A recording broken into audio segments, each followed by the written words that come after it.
حضرت رابعہ بصر بصرہ کے ایک غریب مگر نیک گھرانے میں پیدا ہوئیں۔ آپ کے والد بہت عبادت گزار تھے مگر غربت نے گھر کو گھیر رکھا تھا۔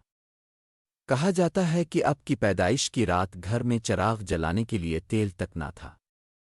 آپ کے والد نے آسمان کی طرف دیکھا اور کہا، اے اللہ، اگر یہ بچی تیری محبوب بندی بننے والی ہے تو اس کا راستہ آسان فرما۔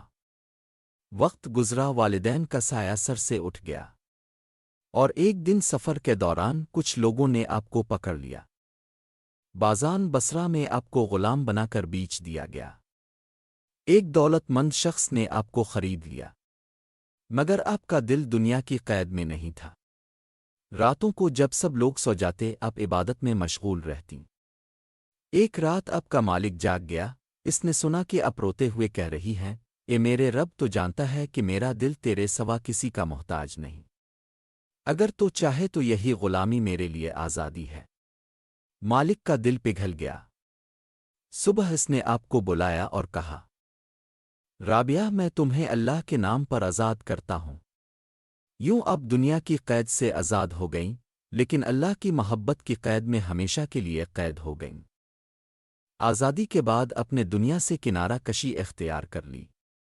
نہ آرام کی پرواہ، نہ کھانے پینے کی، بس ایک مقصد، اللہ کی یاد، اللہ کی رضا۔ ایک دن کسی نے پوچھا، اے رابعہ، تم اتنی عبادت کیوں کرتی ہو؟ آپ نے فرمایا، میں نہ جنت کے لالچ میں عبادت کرتی ہوں، نہ جہنم کے خوف سے، میں صرف اس کی محبت میں سجدہ کرتی ہوں۔ یہ سن کر لوگوں پر سکوت چھا گیا۔ رابعہ کا ہر لمحہ اللہ کی یاد میں گزرتا۔ ان کے چہرے پر وہ نور تھا جو دلوں کو بدل دیتا تھا۔ ایک دن لوگوں نے دیکھا کہ حضرت رابعہ ایک ہاتھ میں آگ اور دوسرے میں پانی لیے جا رہی ہے۔ کسی نے پوچھا، اے رابعہ، یہ کیا ہے؟ آپ نے فرمایا، میں اس آگ سے جنت کو جلانے اور اس پانی سے دوزخ کو بجھانے جا رہی ہوں، تاکہ لوگ اللہ کی عبادت نہ جنت کے لالچ میں کریں، نہ جہنم کے خوف سے، بلکہ صرف اس کی محبت میں کریں۔ پھر ایک عورت روتی ہوئی آپ کے پاس آئی، کہنے لگی، اے رابعہ، میرا دل ٹوٹ گیا ہے، میں ہر رات دعا کرتی ہوں مگر سکون نہیں ملتا۔ آپ نے فرمایا، جب تو دعا میں اپنے غم سناتی ہے تو صرف اپنا دل ہلکا کرتی ہے، لیکن جس دن تو اپنی دعا میں اللہ کی تعریف کرے گی، اس دن اللہ تیرا بوجھ اٹھا لے گا۔ یہ سن کر عورت رونے لگی۔ کچھ دن بعد وہ واپس آئی، چہرے پر سکون تھا۔ آپ مسکرائیں اور فرمایا، شکر کرنے والا کبھی خالی نہیں رہتا۔ اللہ اس کے دل کو اپنی محبت سے بھر دیتا ہے۔ اب کے یہ الفاظ لوگوں کے دلوں میں اتر گئے۔ رابعہ کی زبان سے نکلے ہوئے جملے لوگوں کے ایمان کو تازگی دیتے تھے۔ ان کی زندگی عبادت، صبر اور عشق کا حسین امتزاج بن چکی تھی۔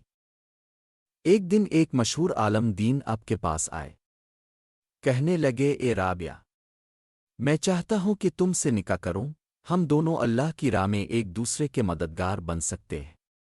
آپ مسکرا کر بولیں، اے عالم، میرا دل اس عشق سے بھرا ہے کہ اب کسی مخلوق کی گنجائش نہیں۔ میں نے اپنا دل صرف اپنے رب کے لیے وقف کر دیا ہے۔ عالم نے کہا، کیا تم نکاح کو ناپسند کرتی ہو؟ آپ نے فرمایا، نہیں، نکاح سنت ہے، مگر ہر دل کا راستہ الگ ہوتا ہے۔ میرا دل اللہ کے عشق میں فنا ہو چکا ہے، میں کسی اور محبت کی اہل نہیں رہی۔ یہ سن کر عالم کی آنکھوں میں آنسو آ گئے۔ کہنے لگے، اے رابعہ، تم نے مجھے سکھا دیا کہ سچا عشق وہ ہے جو صرف اللہ کے لیے ہو۔ حضرت رابعہ بصر نے دنیا کو یہ سبق دیا کہ عشق حقیقی سب سے پاک محبت ہے۔ جو دل اللہ سے جڑ جائے وہ کبھی تنہا نہیں رہتا۔ نہ جنت کی چاہت، نہ دوزخ کا خوف، بس خالق کی محبت اور اسی میں سکون دل۔ یہ تھی حضرت رابعہ بصر کی کہانی، غلامی سے عشق حقیقی تک۔ ایسی بندگی، ایسا عشق جس نے دنیا کو سکھا دیا کہ اللہ سے محبت ہی اصل زندگی ہے۔